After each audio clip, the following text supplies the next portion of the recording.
Hello, welcome everybody.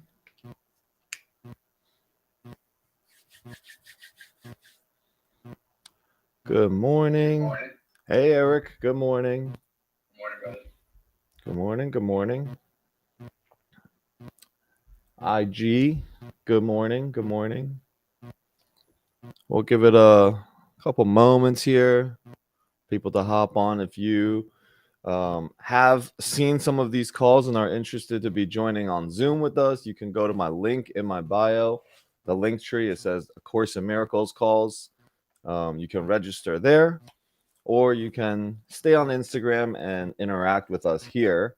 We're live on YouTube, Instagram, LinkedIn, all the different platforms. And I believe getting this message out there is important for people to see what I'm up to, and at the same time, um, be able to spread more love, more peace, more clarity, just more light into the world. So it's the reason, it's the purpose that I continue to do these calls, and we've been doing it for about 4 years. Only recently do we start taking it online. So yeah, as people are joining us, we'll just give it a couple more minutes here for people to hop onto the Zoom. Um, yeah, and so today's call is going to be on how to find clarity and how to find your purpose.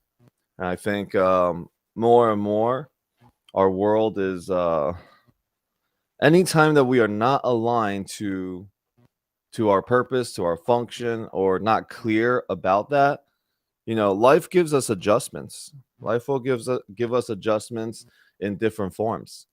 Sometimes it looks like getting fired from a job. Sometimes it looks like, a relationship going south. Sometimes it looks like a death in the family. Whatever is going to be those events and those moments for you. Just know that life is always giving us a nudge in the right direction. Right. So today is about how do we find and live into that clarity, live into that purpose, which God has designed for all of us. Right. I think every one of us uniquely gifted to contribute to the world, to the whole sonship. One second here, let me turn off disturb. Yeah, I think every one of us has been given a piece of the kingdom or the garden that is uniquely designed for us. Only we can take care of this piece of the garden and be able to gift it to the world, right? And hence is our our individual uniqueness, and that every single one of us has a gift to offer. And there's always enough. So yeah, I think we've given enough time for people to join. Every single week on Sundays and Wednesdays, we do this call. And really, this is the book right here. The book is called The Course of Miracles.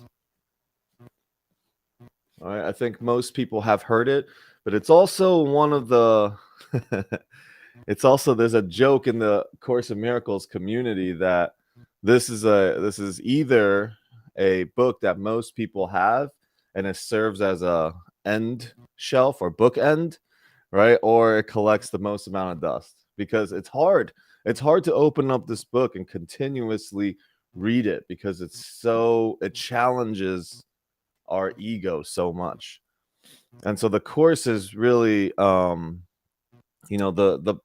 course is really about bringing peace into our life and essentially teaching that inner peace is achieved through clarity. And you know it's really achieved through understanding, like true understanding, knowledge, and the truth. But how do we find clarity in that? And that's the topic that we're going to talk about today. How do we align the way that we live our life to that, so that we can find clarity in our life? And the quote that I had posted today is that clarity leads to love, and love leads to God. And when we all experience those moments of clarity, and every single one of us probably at some moment in our life had just so much clarity about all the things around us. Like everything is just working for us. It's like miracles after miracles that we can't even explain. Love backwards reads Evo. Evo? EVOL. I don't know what that means. So yeah, let's good morning. Welcome, Natalia. Hello, my friend. Good morning. Good morning.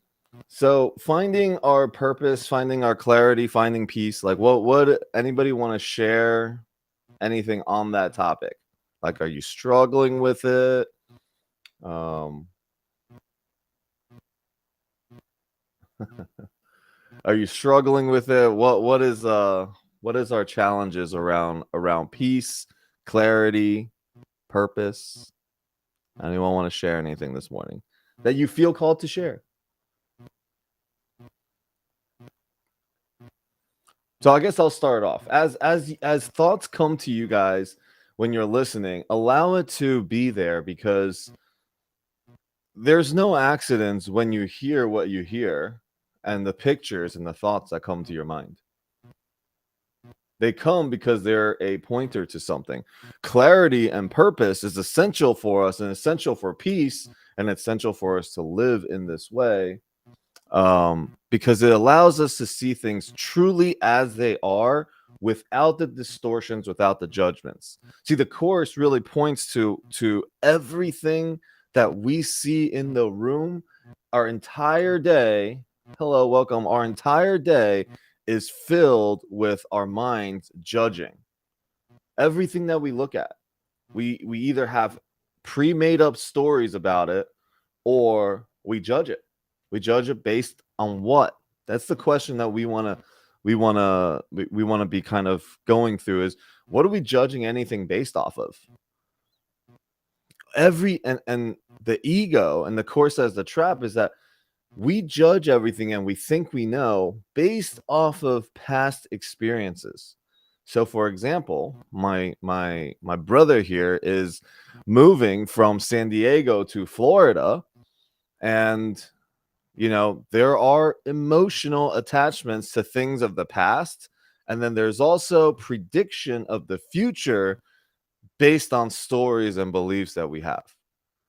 Now we can challenge those things. That's the beauty, and that's the free will that we have, is that we can challenge the stories that we hold, which is so funny.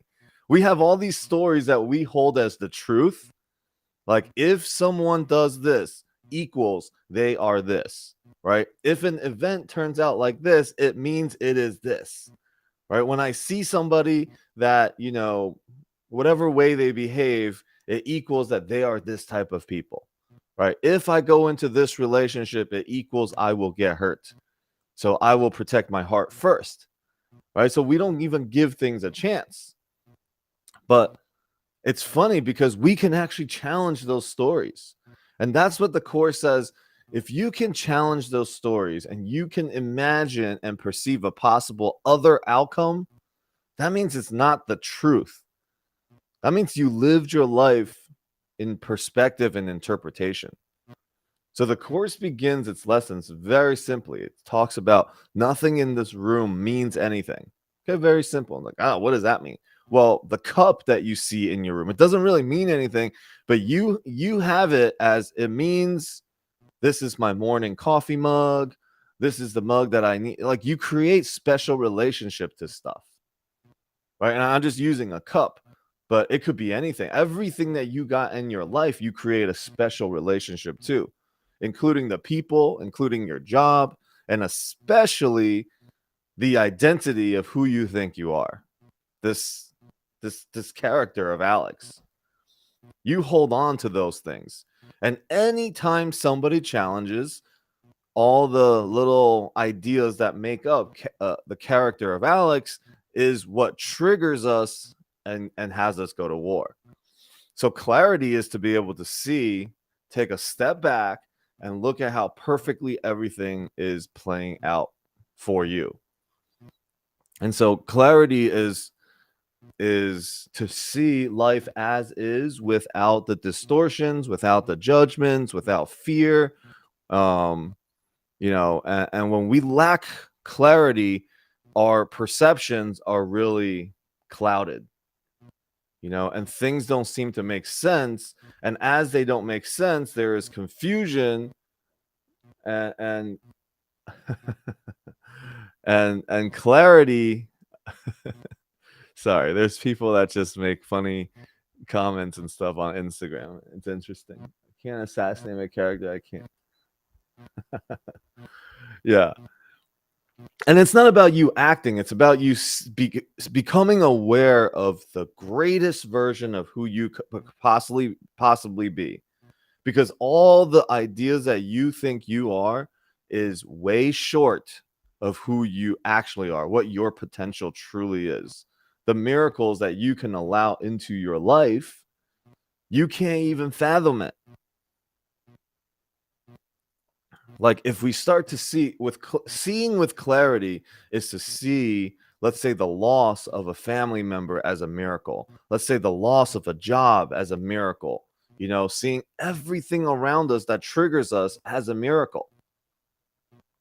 See, that's the clarity that the Course is talking about, that you see it all as that life is happening with like this infinite cosmic intelligence that knows what it's doing, and then I get to trust it. So, when we lack clarity and our thoughts are really clouded, and all of us kind of go through this. This is where stress comes from this, because we lack the clarity that, it's all going to work out. There's a plan, and there's things that are happening that is completely outside of your control and outside of what you can even imagine is happening.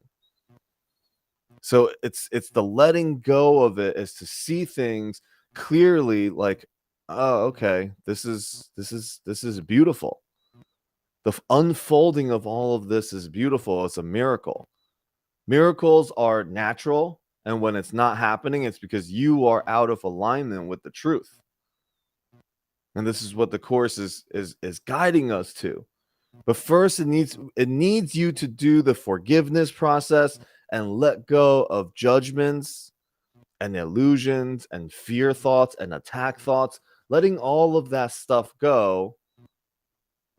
And the Course says the only way we can let that go is when we have found no value in judging anymore. That in our judgments, we get some sort of payoff for judging and attacking others. And most of us in psychology and whatever other behavioral studies shows that when you project and when you attack, it's really to cover up a self-limiting, unworthy type of conversation that we have. Right? So we project it first. Instead of feeling the attack, we project it and we attack others. And that's why bullies are bullies. Hurt people. I remember when I was young, like I used to play basketball. I used to be this like athlete in school, and our town just happens to be like, worships athletes, all across the board. And I used to act out. I used to be crazy. But there was a hurt that I had that had me act out and attack other people. Like my family was split up. I moved to this. I always had this chip on my shoulders. Coming to the States, moving here from Taiwan, didn't speak any English, getting bullied by other girls when I was young in elementary school. And then I projected onto other people that I felt was like weaker, and it made me feel stronger where I was covering up some weakness inside me. And it wasn't how I was really willing to look at all of this stuff. Really, the Course pointed out to me, look at all the illusions that you have, and that your judgments, what is it actually masking? All right, so our ego interprets and projects and creates conflict, doubt, anxiety. So we have stress. We don't believe that things can happen for us, even though we want to. Like that clarity is out. And as we live life with more conflicts, more doubts, more stress, more anxiety, without finding a true way out, right? Because the way that we try to fix anxieties and conflicts for us is we want this specific thing to work out. Like if something outside of us works out, then the anxiety will be gone and the conflicts will be gone. Right? We put it on other things because we're weak, right? A part of us thinks that we are inadequate somehow, that we are weak. This body's gonna get old, it's gonna die, it's gonna get wrinkles, it's gonna whatever, all that stuff.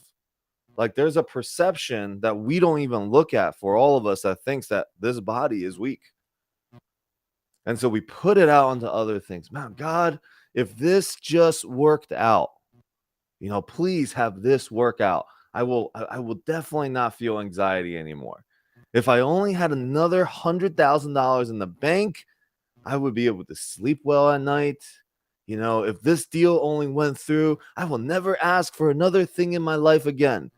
It's so funny. I remember when I was young, my deal with God was always this: God, please let us win this game today. Please let me be really good at, play really well on the basketball court today.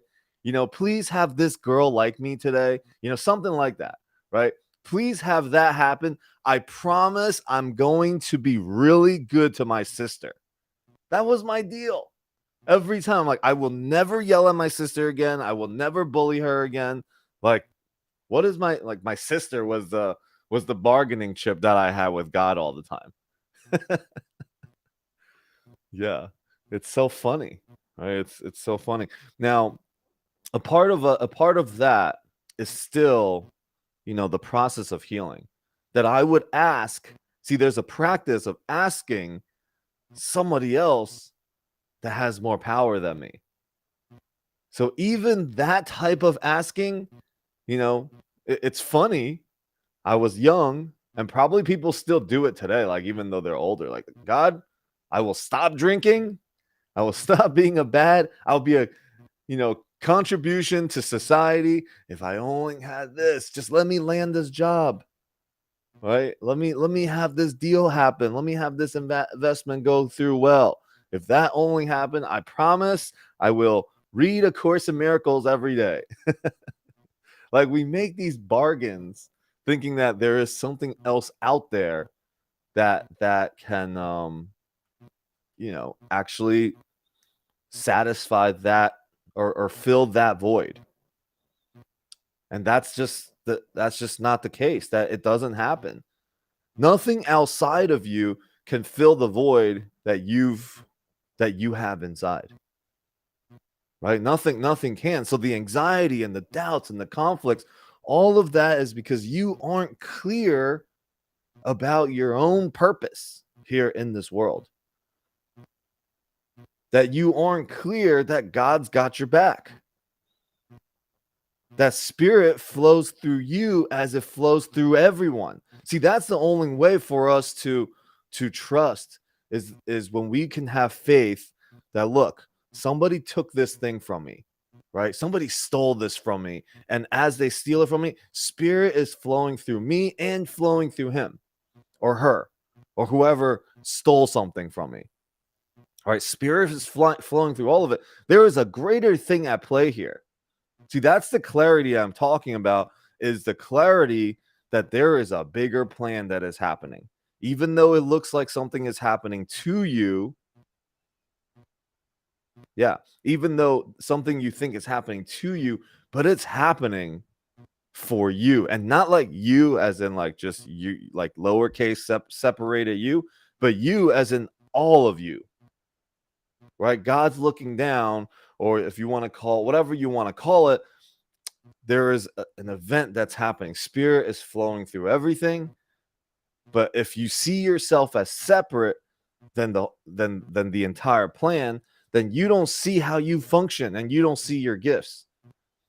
But as you allow things to come through and you see your life clearly, that this person came into my life, that this opportunity came to me, that all of these things are happening around me for me to say yes to, right? I have to release all of this worldly stuff that I'm attached to in order to confidently step into it.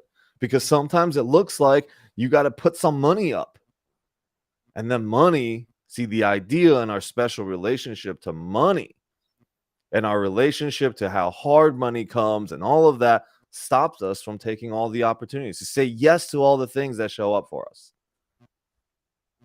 Right? Like, yeah, probably we should be responsible, but responsible only to a point of the capacity in which you're willing to risk.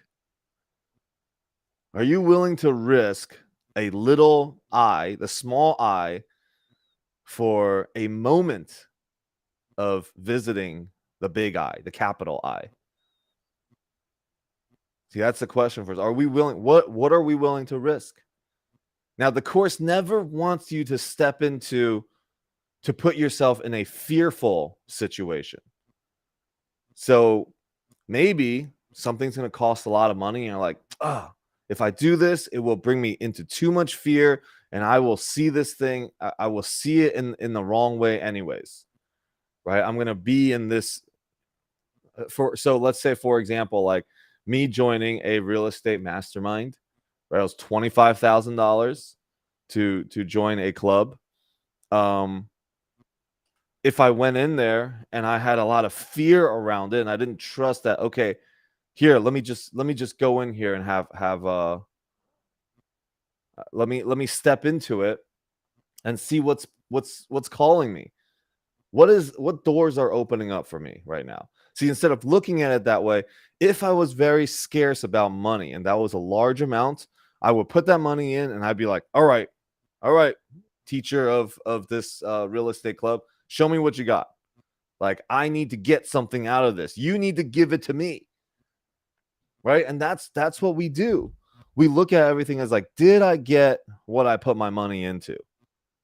Instead, clarity would say, you put all this freaking money into it. Are you going to get it? Right? Like, the responsibility is on you. But ego and fear and separate selves would say, you put all this money down, this person better deliver. Right?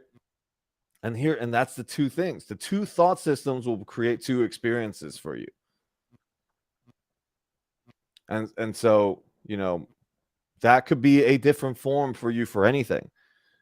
When you pay for something or when you do anything, who's it up to get the results? Who's it up to get the value? It is always you. It is always up to you to do it. So let's see what else. So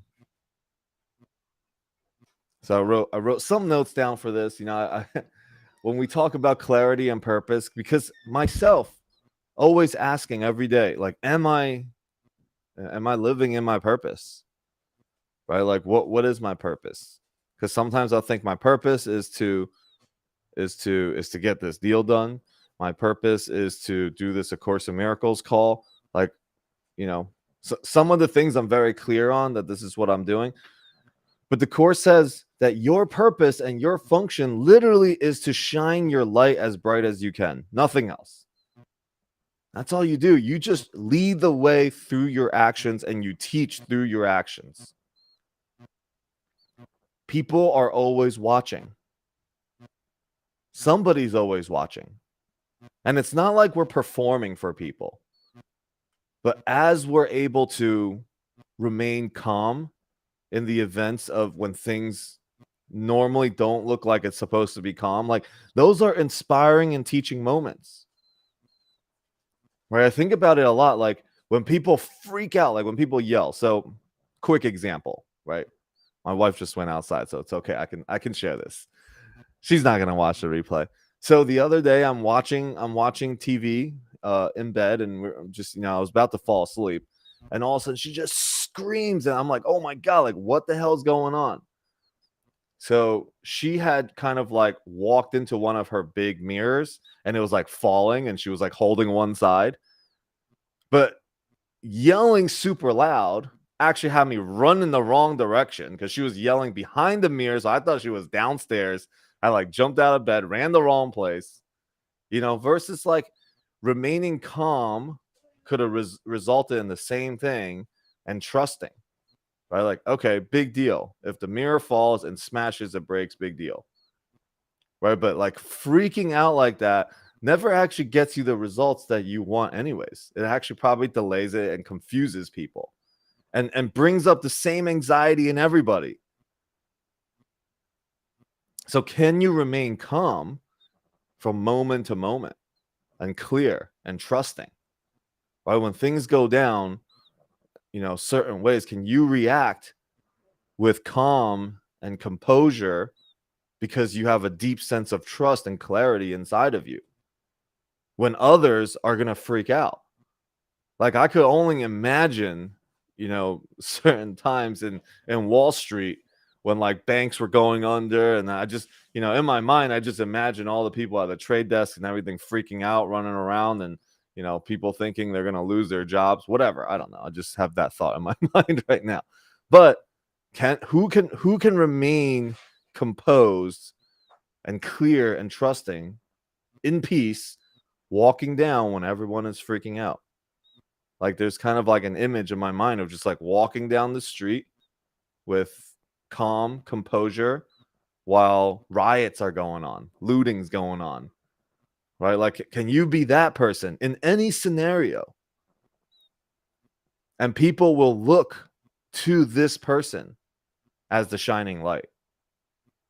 When it's easy for everybody to freak out and, and be stressed, everyone's like having these experiences, that you can be standing as the source of the comfort or of heat. Can you be the source of light while everyone is, losing their minds? Because when people are in this chaotic mode, they will do basic instinct survivals, which means they will step on others to get to places, right? They will throw people under the buses to get ahead. It's like when a bear is chasing you, do you grab somebody and throw them behind you? or what's the composure? What would composure and peace say? And then in those moments, you are a great teacher. You will be the teacher. And we all will have that in our families. There will be things happening. People will fight. People will yell. And I'll share just, I guess, one example that I can just pull from the top of my mind for myself is when I left my passport like on a seat in an airport. I don't even know where I was coming from, but I was flying back home, and I left my passport in my jacket on a seat outside, and I was like, "Hey, flight attendant, like, I left my passport and everything on the seat out there. Can I go get it?" They're like, "Oh no, we just closed the door. If we open it, you can't get back on the plane." I'm like, all right. She's like, "Well, we can call out there." And then everyone around me starts freaking out. Everyone's like, everyone's freaking out about it because they can see themselves. If they left their passport, like, what would they do? I was like, it's cool. Don't worry about it. I'll just call them when I land. I'll text my wife. She'll call them and maybe they'll find it. If not, worst case, I'll go get another one. But the reaction for most people will be like, the sky is falling. And we will like, and I can see, and I've seen this a lot, when people think sky is falling, they will punish their kids. They will yell at their kids. They will yell at their spouses, and just lash out. That's not teaching anything, right? That teaches one thing, but you're not being the function, the purpose of who you are is, can you calm the hearts of those that are not feeling calm? Right. And I think that's my purpose. Can I inspire people to step into something new with trust, with confidence? Like, inspire people to go and take it and invest in yourself, right? Go do the things that you love doing. And I share this a lot. And I was, somebody called me yesterday, and I think maybe 3 or 4 weeks ago, we talked about passion, and living into our passion truly and deeply. And she was like, that landed so much for me because I'm not living in my passion. And I think majority of the people in this world are not living into their passion. They're just doing because they think they have to. See, the lack of clarity right there is that we think we got unlimited amount of time to live. We know we don't, but hey, it's only a couple more years. I have a mentee, a student of mine that was saying, I got 6 more years left. If I just work 2,000 hours a year for the next 6 years, my pension is going to be much higher. Like 6 years is just like, is that a lot? Is that a little? If you live fully into each single day, each moment, 6 years is a long freaking time. It's a lifetime. So we're like, let me just sacrifice my life a little bit longer that way. But what happens if you come down with like some sort of cancer and you're like, you got 5 years to live left? How do you choose then? I think clarity will come really quickly when that happens. Yeah, I'm done. I'm done with this 6-year job. I'm not waiting 6 more years. I'm quitting tomorrow. Right? Like that level of clarity when we know the truth. And the truth for us is that, look, this life ain't going on forever for all of us. Right? At least this version of our physical life, this identity that I've created for Alex, does not live like this forever. Right? Then how do I live into each moment deeply? When will I step into my passion? Do I want to go out not having written a book? Do I want to not go out without saying, I love you to the people that, that I really care about? That people know that I really care about them instead of just thinking it? Right? Like, have I made the effort? Like, that's clarity right there. Clarity is when we're able to see our life as this moment is the only moment. And when you live into your passion, when you do what you love and you start touching people's lives and you do it great and you master what you love. And I've said this so many times, people will pay great amounts of money to come see you light your fire. Whether it looks like playing an instrument, speaking on stage, speaking on YouTube, on Instagram, whatever. Once your message is so clear, people will come and pay big dollars to watch you live into your passion. So don't worry about the money part. I mean, that is going to require a level of trust and another level of clarity that I can see it happening. Right? The Beatles played in some little club or little bar for like 2 years, being rejected by every record label. But they were just clear. This is our passion. This is what we're doing. People are coming out to see us and we can have fun doing it. And we serve those small amounts of people in the bar. And then all of a sudden, boom, they become one of the greatest bands of all time. Right? Like people will pay great dollars for it. Even though there's a struggle. There is a, are you sure you're going to do this? Are you sure this is your passion? Right? And we go through our own limiting beliefs around it first. Challenges will come up that will test you to say, are you sure? You sure you can handle it? Right? And it's really all the challenges come up to say, hey, you are going to need to rise up above this if you want this type of results.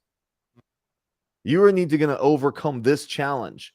You're going to need to overcome the hate, the whatever that's going to come. But to overcome it requires a level of clarity, a level of clarity in faith that no matter what happens, I'm doing what I love. God's got my back. And somebody's going to see it. And this fire will burn bright. and I'll have so much fun doing it. I'll wake up inspired, right? Like, my friend was telling me, because she feels like she has no passion, no idea what she's doing. If her boyfriend doesn't come over, she'll just sleep all day. And I'm like, like, and my wife was kind of like that for a little bit ago. She was going through it. She was feeling very worthless, not really know what she's doing. And, she just wanted to sleep all the time, felt like she was always tired. She's like, I don't know. You're always doing all these big things. And what am I doing? I'm like, do what you love. Explore every day a little bit more what you might like. Right? We're in a position that you can do that. You can play around with it. Right? Don't make up too many stories about it. If you like it, do more of it. If you don't like it, just stop doing it. So, but that requires her to step into a certain type of trust. Because before that, hey, spending somebody else's money and, not having feel like putting in contribution to get that money. Like, there's a sense of guilt. Who places the guilt on people on ourselves? Like we do. Right? We place guilt on ourselves because we've done it so well of putting guilt onto others. And this is what the Course says we need to change, is we need to change our projections and our attacks and our judgments, because ultimately that will all come back to you. Everything you say about somebody else, every judgment you make about somebody else, it didn't go anywhere. That idea grew bigger, grew stronger, grew more real for you, and it will be turned on you at some point. So if you're not going to be kind for others, be kind and be compassionate and understanding for yourself, because it's coming back to you. The more you are mean, the more you are not kind, the more that same type of stuff will just show up more for you. So the quote that I put this morning from A Course in Miracles was that clarity leads to love and love leads to God. Clarity comes from truth. Clarity comes from understanding. Clarity comes from faith. And it's and really clarity is, can I see this world beyond the surface appearance? Can I see people beyond the surface appearance, beyond the words that come out of their mouth, beyond the actions that they take? Can I look through all of that to who I know is deep inside that person? All of our rants, like all of the things that people kind of, when they're speaking and their actions, a lot of it is trying to discover who we really are, right? Or an act or a front for something. Great. Let's not see that as who they are. Let's look beyond it. And going back to the beginning, first conversation was, can I see spirit operating behind that? And that this person may not have remembered the spirit that's there. So they're acting out of this shell, this identity that we've attached to spirit. See, spirit, infinite, without limitations, all of a sudden is limited by the identity of Alex and the body of Alex.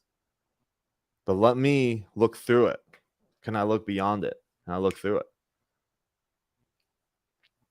And when we look through that for others, same thing, it'll come back. We will see that in ourselves.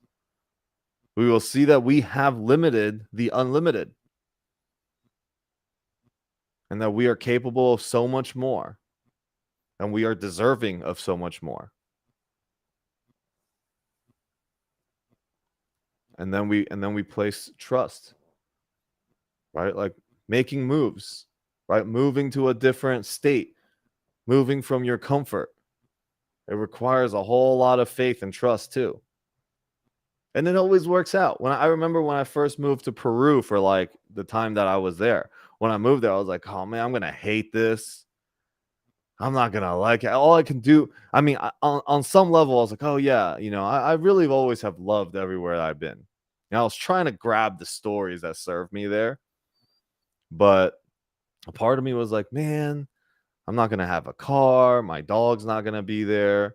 Like this is like third world country. Like I've just been, I like luxury. Like when we go, my love and I argue a lot all the time, or we used to. Like when we went to places on vacation, she was like, "All right, let's go stay in the hostel. Let's go like really like bum it." And I'm like, "What the hell? Like hell no. Let's go to this resort, right? And like go and we can go bum it throughout the day, but come back to the resort." And she wanted to like, put a hammock up on the beach and sleep on the beach.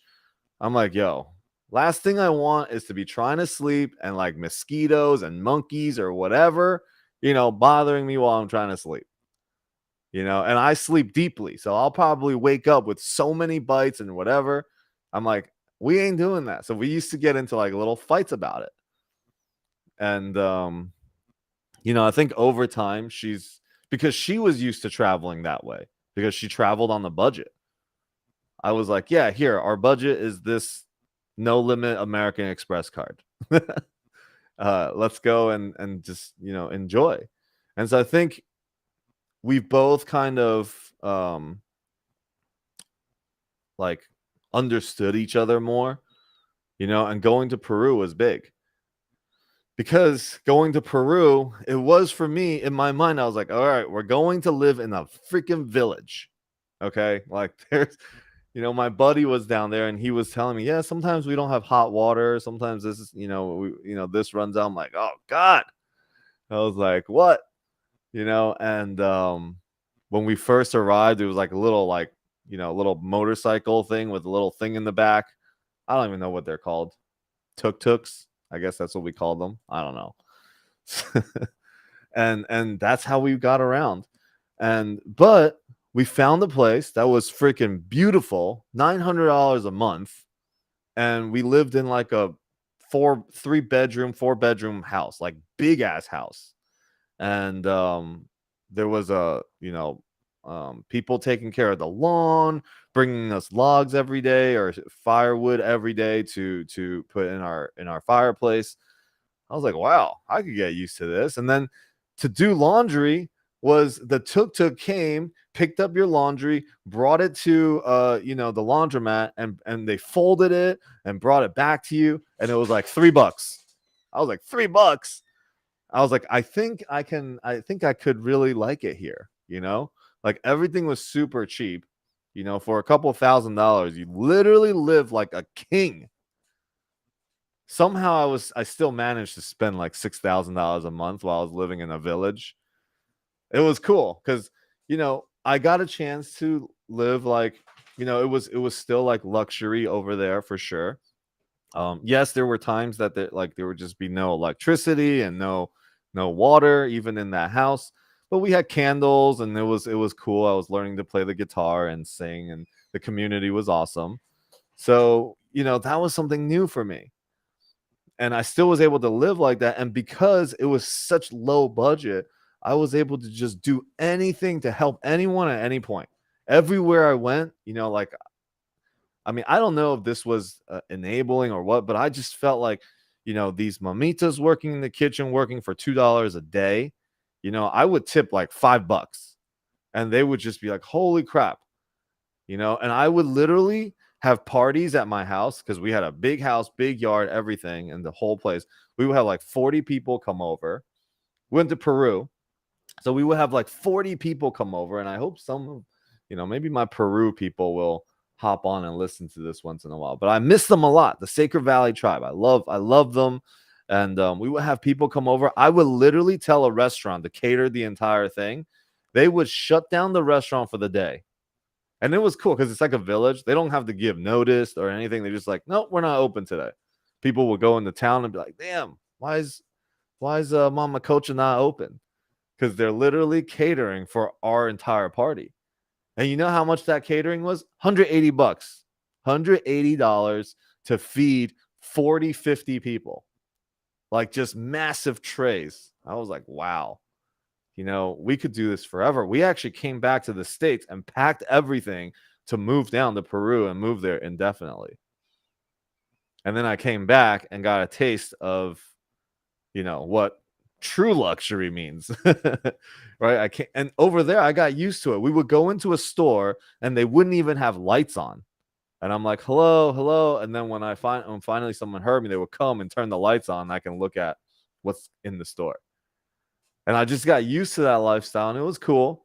And I come back to the States. I land in Fort Lauderdale Airport, and there's lights everywhere. There's lights underneath the tables. There's lights just everywhere. I'm like, oh my God, there's lights everywhere. I was actually a little bit shocked because I was living there for like a year. And then yeah, and then there was just things that called me back to the States. And then Biden was like, if you don't have the vaccination shots. Oh, by the way, this was during COVID. Nobody was wearing masks, nothing in Peru in this village while, COVID was happening. We would literally be in a room of like 90 people, like crammed up, like in a kirtan, which is like a devotional, like mantra singing place for like 5 hours. Everybody would be like right up on each other. And nobody got COVID, and it was just this town. It was really cool. A lot of expats and people from all over the world went there, and everybody spoke English. I didn't speak Spanish one time. Besides, like, how much is this? What's the bill? Like that's really all that I said. But yeah, just I don't even know how we got to this conversation, but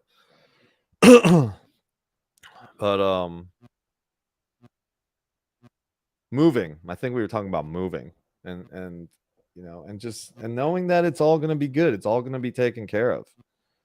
Stay at your job, great, you'll be taken care of. Leave your job, you'll be taken care of. Every door that closes, another one opens. So, yeah, I'll pause for a moment here. And anybody want to share anything? Can you hear me, Alex? Yeah, I can hear you. Hello. Hello. So I have a question for you. Now that you say all those things, because I come from a third world country, right? In my life in Venezuela was really, really wasn't easy life. My parents both had a good career, and we lived somehow that luxuries that you're explaining in Peru. And then obviously I was in Sacred Valley with that tribe, the beautiful tribe that you connect us with. And it was very beautiful. And at the same time, like as a human, you get that experience of the, cohabited with different parts, and then and around the world. It doesn't matter. And I guess that's why you live there. But I'm curious, when you were younger, what age you came from China, and how was life for you over there? And I know you said that your father was really wealthy in time. But sorry about the noise. How was my life there when in Taiwan? I think I suppress a lot of the memories, because it was so much that I didn't really understand what was happening. So even like my dad having an affair and me having like a stepbrother come out, I just like embraced it. I didn't know there was anything wrong with it. See, this is the thing. I was young. I didn't know there was anything wrong with it. That, okay, my mom stayed at home. I went on vacation with my dad and his girlfriend. And, I didn't know what was wrong, what was right. I didn't really know.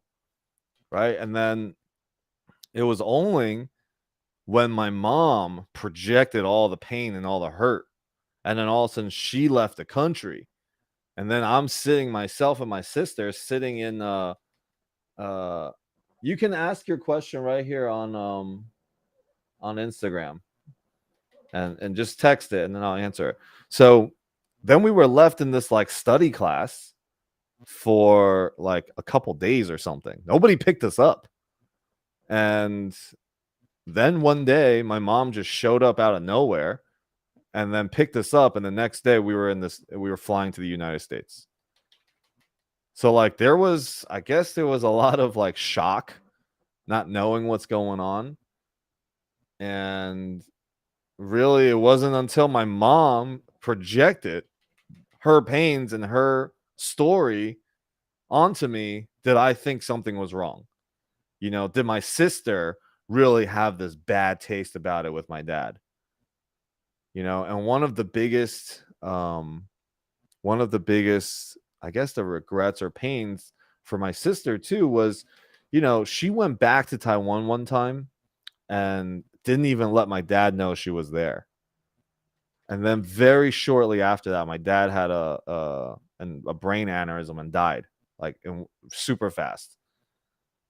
And so, I don't know how much she still carries that with her, but these are all types of things that happen to us, like for us. It happened to us, but it's really happening for us so that she can learn something, because she's got a family now, right? She's got a husband. She's now going to have her second kid. And is she going to rewrite those projections and those stories, or can she take those and change it, right? And do it better and do it differently, do it with more love, more understanding from the lessons of the past. Now, if you don't learn it, the results will pretty much be the same again, and that's what happens. Like for me, I just embraced the entire change. I was talking to Love last night. We were sitting outside and I was like, I'm pretty proud of that myself, that my whole life I've always expressed exactly what I was feeling and what I was going through. I was very authentic all the time in terms of authentic in terms of what I felt I expressed. Not authentic in like my true God self. Obviously, it was a character that I was authentic to. But I always expressed myself fully, right? Like when I was an asshole fully. I did not hide any of that. My mom knew it. My sister knew it. Everyone in school knew it. When I was bullying, like that's what I was doing. When I was, angry when I was young, I would just run away from school. I like flipped desks over. Like I was always just very emotional and expressed myself. And even to this day, now I'm like, yeah, Course in Miracles, peace, love, clarity, whatever. And I'm broadcasting it to like freaking the world. I'm like, yep, I'm just always going to be me. And, yeah, I think a part of that really is my journey to find myself. The bigger stage that I put myself on, the more I hold myself accountable to, my message and creating that clarity, creating that channel. Every time, it's so funny. Every time on these calls, whenever I do these calls, I'm like, I have no freaking idea how I'm gonna speak for an hour and a half. And then these calls go by so fast. I'm like, what did I even talk about? I never remember what I'm talking about. So before the call, I'm like, I have such a good like practice and trust. Every call, I do like 7 calls a week, and every call is the same. Like, I don't know what the hell I'm gonna say. I write down some stuff. Like I've read one sentence of what I was gonna talk about today.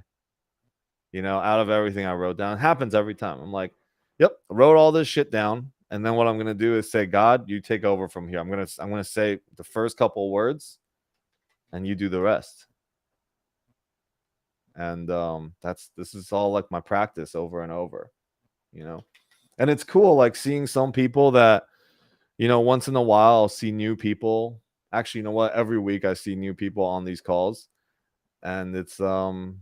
It's awesome to see like somebody else is joining in on and listening to my message. Something called you to be here, to be a contribution to this and to witness this moment today. These calls are always like spontaneous. It isn't planned. I try to have a topic, probably go off topic all the time. And then I just kind of let wherever the conversations go. And if anybody wants to say anything, ask away, share, interrupt me, and then we just have that conversation. If not, I just go on like it's a freaking radio show. So yeah. Anyone else want to share anything? I have a question, Alex. Yeah. So you shared that I love what you said as to giving it over and you don't really know what's going to come up, what are you going to talk about. Has it always been like that for you, or No. practice? No. Okay. Yeah, definitely not. I mean, in the beginning, it was every one of us will face this. It's okay. Like this imposter syndrome. When we do something new, of course, it's going to feel like it's an imposter syndrome. When I first started my call, I'm like, yeah, what am I going to talk about on a course in the course? I don't really know. You know, I've only been studying the course for a while. When do I become a teacher? Like, what is being a teacher and a student any different? Right. And it just started off as a study group. You know, I'm like, yeah, it's the text is right here. Let's just go through the text, you know, and try to understand it together. And I've always been somebody that's been like a seeker myself. So I would put myself into a lot of different rooms and I would hear a lot. So I was learning A Course in Miracles from my mentor, from Chris, right? So I was sitting with him every single day, actually, and listening to things in the course. And then I would just take it and then I would go teach it on my call. And in teaching, you will truly be taught. You will be taught a second time. Right, like you absorbed it as a learner the first time. The second time you're teaching it, like you're going to retain this information so much more. Right. And so, but it's just about doing it. It's about the consistency of doing it. And the more comfortable you are, the better you become. I mean, you know, if you go into my Instagram, my social media, look at my first videos that I made, it looks ridiculous. Versus 1 year later, every single day there was a post. There wasn't a day that was missed on my Instagram that for the past year and change that I didn't post one post a day. You know, and that's a lot of videos that I made, a lot of speaking that I did. And I'm excited to see what next year's like. You know, it's probably going to put this year's to shame because you just keep doing it. But I think the good part is that the conversation of should I do it? Should I not do it? Becomes shorter and shorter. You know, it's like without a doubt, without even question that this call is happening. There is no like feelings involved if this ACIM call is happening or not. Right? Like last night, smoked some weed, got high, and passed out without setting my alarm. Usually what ends up happening is I'll sleep, you know, super long. Because, you know, usually weed will tell me that, hey, you need some rest, right? Like I haven't been sleeping very well the past couple weeks, but fell asleep super early, woke up like right before this call, and like automatic wake up. Right? It was like 6:30. I got up. I was like, oh, what am I going to talk about today? You know, and it just happens, and there's no doubt in my mind that this is happening. You know, can we create this type of relationship to the things that we just have passion doing? Passion will drive you to be able to do this. Like it'll have you excited to wake up in the morning to do. When Sunday and Wednesday hits, like Love, it's so funny. If Love and I ever get into a fight, she knows that before Sunday and Wednesday, that I will clear it up no matter what because of my commitment to this call. So think about that. You know, like because of my commitment to this call, she knows I'm not going to go into this call having all this stuff with me and her. So she'll literally wait for it. And it's cool because as that is trained in her own mind, she has also like forgiven before that happens, before this call happens. You know, and now like it just gets shorter and shorter. If we ever get into an argument, literally a couple minutes later, we both just start laughing. Because we know the process of it. We have such great trust in each other that we know the process of it. So that type of relationship, can you have that with God? When things don't go your way, and then you're like, and then you just start laughing. You laugh with God. Like, wow, that was ridiculous. I just lost $200,000. Oh God.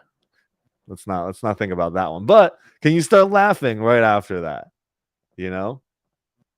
And yeah, like, can you be okay and bring peace to every moment for yourself? Because everything that we chase, whether it's a special relationship, whether it's love or money or, the next status, power, um, the next watch that you're going to buy, or the next car, or the house that you want to buy, whatever it is, whatever you're chasing, none of it's actually going to give you what you think you want. Because that isn't the thing you want. What you want is to feel at peace. What you want is to be in true alignment with the truth, so you could be living your life from clarity. All of us actually want to be in clarity all the time. Like, if anything is happening and we can just have this clarity and full on trust, that's what we really want, right? Whether it's a big car or a big house or a small house, or $100,000 or $1,000,000. Like, can we just be the same? So, yeah. What was the question? I don't remember. Anyway, yeah. Has it always been like that for you? And the amount of trust and surrender and giving it over to God, the way that you do call fully trusting, or has it taken practice? No, it's a training. It's a muscle that you got to train. I mean, it's still training every day for me. Like, it's a constant, like, oh yeah, okay, you pass level 1, here's level 2. Oh, you pass level 2, here's level 3. And there is no end to the levels. That's the thing. It's just now me developing a certain type of relationship to those moments. Like, sometimes I welcome it. Other times I'm like, oh, I don't want to deal with it right now. We're all going to be human beings. No matter what, we're going to go through it. It's funny because I woke up 2 nights ago and Love was watching something with all the Kardashians. I don't know if they're still doing their show, but it seems like it. So they're in it. So, like, Kim Kardashian's crying about something, like extremely, like emotional. And I think about it, I'm like, if I was on camera, like, how hard is it to actually, like, be authentic and be in my emotions? Right? Like, obviously they lived in front of the cameras like their whole lives, I guess. So they can just be themselves. But I'm like, man, she's a billionaire, right? She's now like an attorney. Like, she's like trying to do like really good things. And she's going through like nervous breakdowns and anxiety and, all this stuff. I'm like, that's crazy. Right? If I had $1 billion, and this is just a limiting belief, because we're not there. We just, if we had $1 billion, why wouldn't you be happy? Why would I even have any stress in the world? And it's just all pointers to that those things outside will never give you what's inside. And so we always got to look inside for that peace. Yeah. So no, it's not always like this, and it's not always going to be like this. All right, they'll probably there might. I mean, I can pretty confidently say that I'm I'm at a level of trust that, on these calls at least, I feel like I can always trust that the right things will come. And that if it doesn't, I just laugh at it. Because sometimes I just go down like a spiral of stuff, and then I confuse myself, like, wait, what was I just talking about? And then I just laugh about it, and then we move on. And then something else comes. This is new moments. All the new moments. So yeah. What else? Any other thoughts? I wrote down some quotes. At least I searched up some quotes around clarity. I can read them and see what it evokes in you guys. So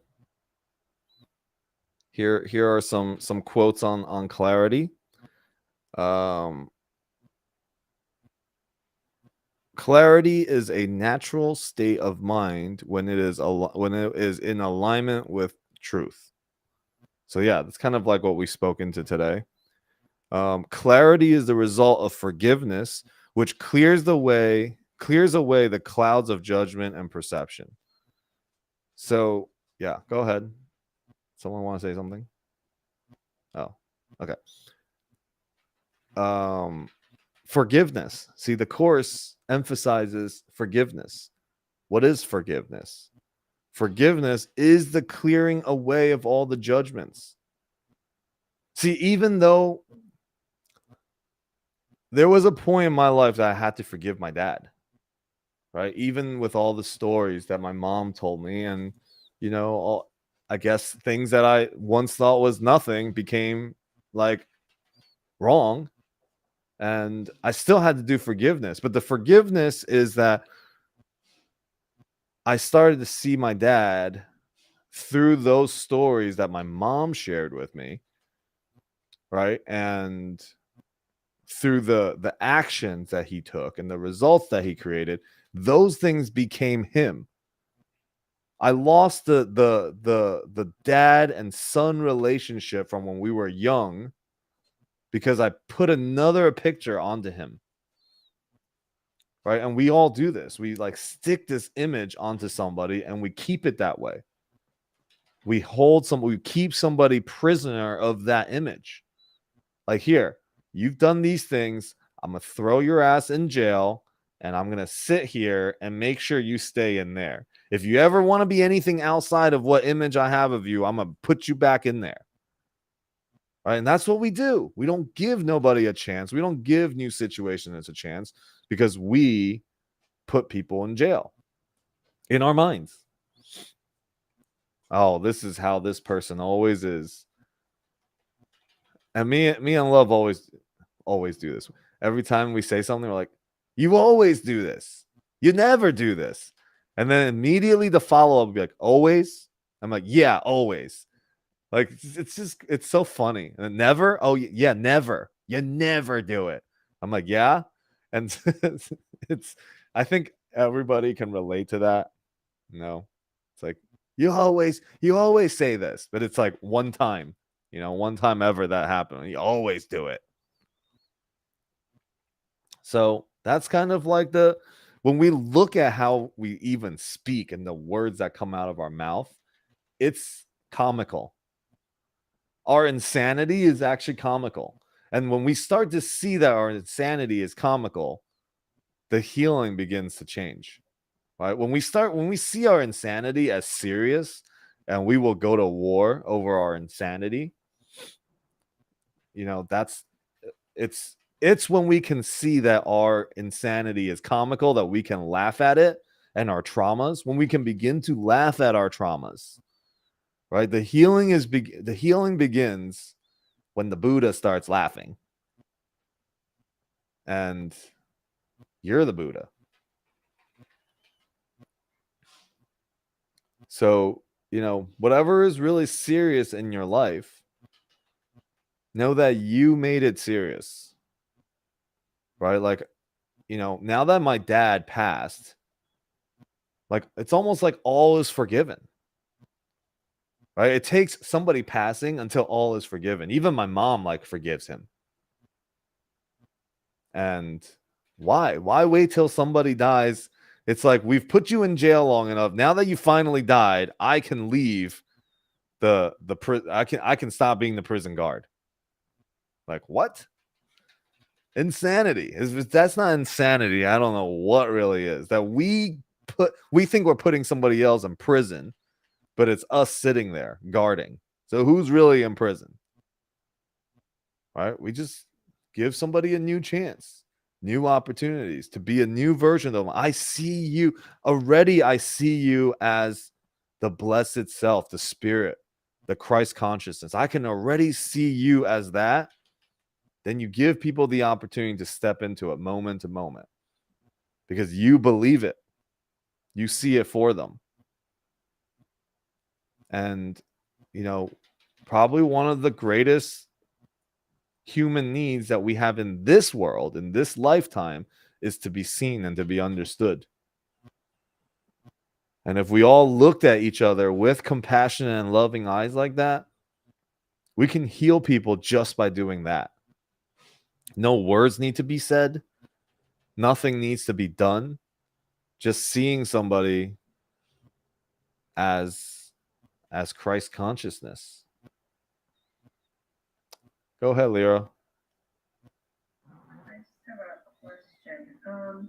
Someone that is unmotivated, how do you help them get motivated again? Feels like they've lost hope or just doesn't want to do anything. And yeah, it's just unmotivated. How do you, without, forcing, of course. Um, I just wanted to see what your thoughts on that. Yeah. So this kind of goes back to how we ended off last week about the disappointments being temporary, right? Like somebody is unmotivated. It's a temporary thing. And there's nothing wrong with it. See, first, it's not the fixing of them. I don't need to have them be motivated and do things that I would deem as motivational, like you're actually up to something. Like somebody sitting on a couch all day could be like, oh wow, that's really motivational. I don't know, but it's to anything that happens in our space. And when this question comes up, it's the healing in your own mind that I would judge this person as being unmotivated. And so let me fix that in my mind. And then I don't see this person as being unmotivated and I see them as just normal. So you interrupt a pattern. You're being that hero, that teacher in that moment. See, they are already telling themselves that they're unmotivated. They're already beating themselves up. Now, if you interrupt and just talk to them normal and don't play into that same story, you've now interrupted something. But the only way you can do that is to truly change that in your own mind. Right? Because, like health, is declining, you can see. Yes. So now that points back to your, let's say, your limiting beliefs about that we are just a body, right? Because could it be that physical health declining, spiritual health increasing, right? Like can you start to see that, and you see the new possibility for someone, right? Like if somebody is dying in their deathbed, letting them know that they're dying in their deathbed does not serve or help them at all, right? But what does? When you can interrupt that I should feel sorry for you, you interrupt whatever thoughts that they're already having, their stories, because you're not participating in it. And that's the thing. If God's on your mind, if love is on your mind, that's what you will see. You won't see a unmotivated person, because the only way that you're going to truly be able to help them is to let them free them from the jail that you've put in your mind, which is they're unmotivated, their health is declining. You keep this up, you're going to have whatever disease, you're going to have a stroke, you're going to die. Okay. Right? So that's why the Course says the world does not need to change. So this person does not need to change. Your perceptions around it needs to change. And if love is on your mind, if God is on your mind, then that's what you see. See, in what you're sharing right now, you aren't seeing spirit that's actually playing that out. It's just the spirit being lazy and being unmotivated. And it's really only showing you something about your own thoughts. Spirit's like, hey, I'm going to use this person to show you. That's it. About you.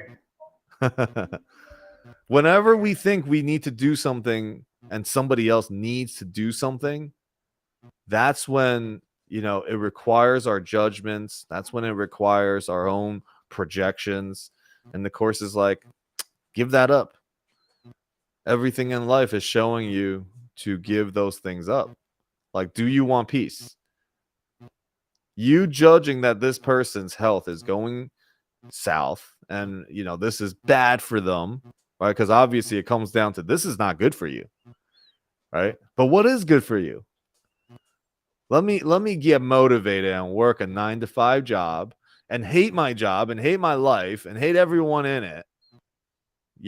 That's a good life. We don't even know. So, we just enjoy their presence and we see them like, hey, thanks for being here. I'm so glad that you're not doing shit so that we can spend some time together. Right? Like, be seen and answer everything with love and compassion. someone on his Leva is like, bring them onto this call. It's a pendulum, and when one swings one thing, it'll swing the other way. Yeah. Not 100% sure what we were talking about, but yes, pendulums. That's how pendulums work. That's very helpful, Alex. Thank you for that. Yeah. So you heal people. You can heal people in your own minds. That's the cool part about this, right? We're healing people in our mind. Who else? What else? What challenges, what miracles are showing up for you? What thoughts? Who are you thinking about? What situation are you thinking about right now? It's meant to be in this space.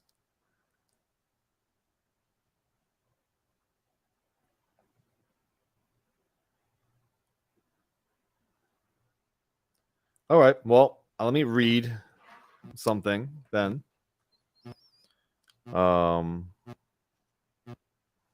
Let's see if we can find something good in Marianne Williamson's A Year of Miracles. So I guess think about a situation, think about a person, think about a challenge or something you're going through, or you could think about something that you're grateful for, right? Or just a prayer for yourself, whatever that may be. And I'll just kind of flip into this, whatever. Someone said page 88. I don't know. What page am I on? It's funny because this book has no pages. Wow. That's funny. And so I just opened it, and today is the day I prayed for. All right, cool. Let's see what she has to say about this. So again, whatever's on your mind, let it be there. Think about it, and let this passage kind of create some miracles around it. Every day offers me the miracle of life, if I am open to receive it. Everyone offers me the miracle of love, if I'm willing to bless them. Every moment offers me the chance to start over, if I am open to its messages to me. Today is a day I have prayed for, a day of peace and blessing for everyone. God creates only beautiful days. Through him, may I create nothing less. Dear God, may I live up to your creative genius within me. May I partner with you in co-creating a world of beauty and blessing for everyone. Use me that I might be of use, and so it is. Amen.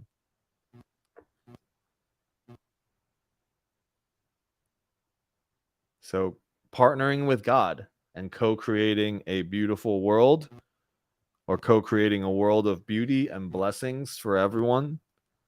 I think that's if we can remember that today, that we are in co-creation with God. Your partner today is God. That you're going to create a beautiful and a loving and a kind and a blessing for everyone that you meet. Last night I went to this like grocery store that's, I don't know, I didn't know where it was. It was somewhere, it was the closest like Smith's or Albertson, whatever I went to. And it was like deep in the hood. I was like, whoa, like this is pretty hood. But I lived in Newark for 15 years, so I'm cool with the hood. And so I went. Now, I don't know if my Tesla parked there was cool in the hood, but it was cool. I went to the grocery store. Of course, there's an armed guard in the front. I'm like, I haven't even seen a grocery store with, like one of these. It's like Publix or Kmart or not Kmart, like I don't know what other grocery stores are there. Anyways, armed guard in the front, and he reads my shirt and goes, "Legends never die." He got super excited. I was like, "Oh, okay, cool. Yeah, legends never die. That's the shirt that I'm wearing." And he was like, "Yeah, Michael Jordan's a legend." I'm like, "Yeah, he's a legend." And we just kind of laughed about a couple of things. But he was like sitting there, like all bored, and he sees my shirt and just got all excited. No, I'm here in Vegas. But my point of the story is outside there was a kid that was raising some money to go to a basketball camp this summer. And I was like, "Yeah, that's cool. What camp is it?" And I asked. I mean, I don't really know like if he was asking money for that or not. He literally, usually they sell candy. At least they sell candy, and I could just buy some candy. But he just pulled up a piece of paper from his pocket that was folded a bunch of times and has a picture of a gym. It's in black and white, and and he's like, "Yeah, this basketball camp and like do little court or something." I was like, "Okay, whatever." I'm like, "Follow me on Instagram." That's my thing. Follow me on Instagram. DM me when you're, going to the camp, or if you're, really true about this, like going to the camp. I'll donate more money. Right. So I gave him like $10. I was like, "Here, like I love basketball." Um, he's like, "Yeah, I hope we get a basketball team here in Vegas." I'm like, "Cool, yes." So I don't know. Wait, what was the point of this whole story?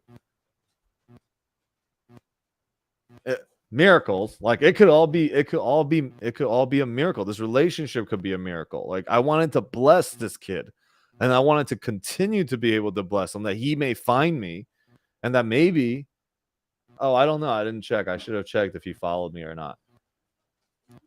I'm not going to follow up with everybody that I talk to, but I do want people to follow up with me. When people follow up with me, I will give them the time.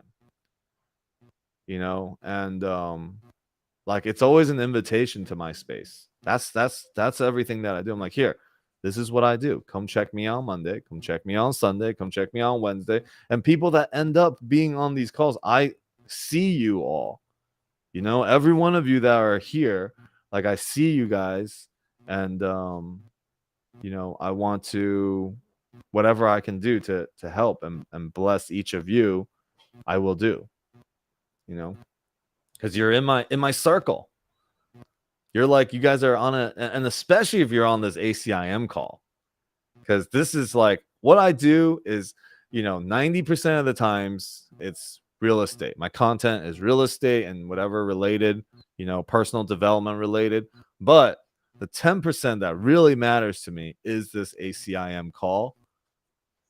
One day, Love and I were talking about, she's like, "I don't know what I'm getting behind. Like, what do you want to be the next Grant Cardone? Like, what are you doing?" I'm like, if you don't see it, everything I'm doing is I'm trying to replace myself in everything. I'm trying to find multiple replacements.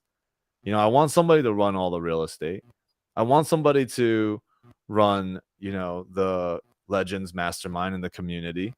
Right? Like I'm building it in a way, and I'm keep giving people chances to do it. It's going to require persistence and dedication and commitment, a level that if they match mine, like I know they can do it. And everybody can do it. It's just, how badly do you want it? All right. So I'm always looking for someone to replace that. And then at some point, and I've always said it, all I want to do is travel, hang out with my wife, hang out with my kids when they come, and do these calls, Course in Miracles. That's it. All right. And I've been able to create a certain financial independence myself, that I don't need to do any of this stuff for money. And that's what I love, that I can just keep doing these calls for free, and that it's a free resource.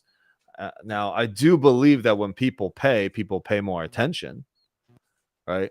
But free is also cool. So, yeah, like Les Brown says, you got to be hungry. Yes, like Les Brown says. So, yeah, today is my anniversary with my wife, so should have probably led with that. But anyways, sending much love to my wife, my wifeski.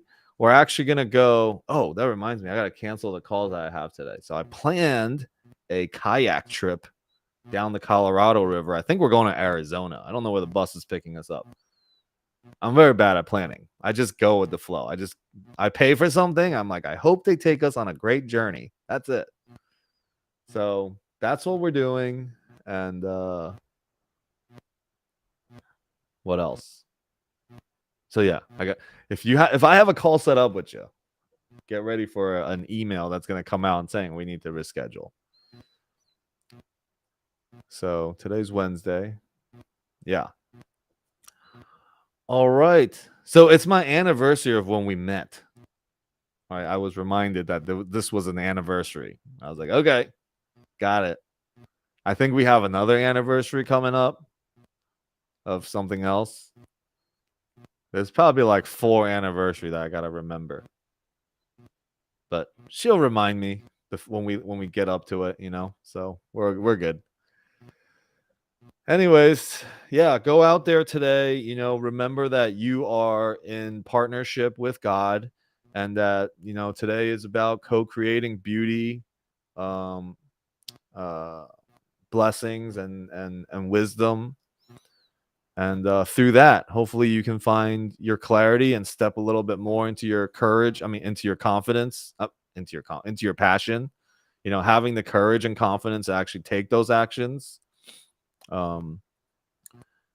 Yeah, Johan, great to have you here. You know, I see you, and you know, I think about you when you lost your guitar. I was praying for you too, because you know, I know how special it is. Like, I just started playing last year, and you know, one of my brothers in Peru gave me his guitar that's been in so many kirtans and so many ceremonies, and it's just like, you know, I would feel devastated if I lost it. Now, I did actually talk about that on my ACIM call a little bit ago, and you know, I think what's gonna happen with this guitar is I'm gonna give it away. So yeah.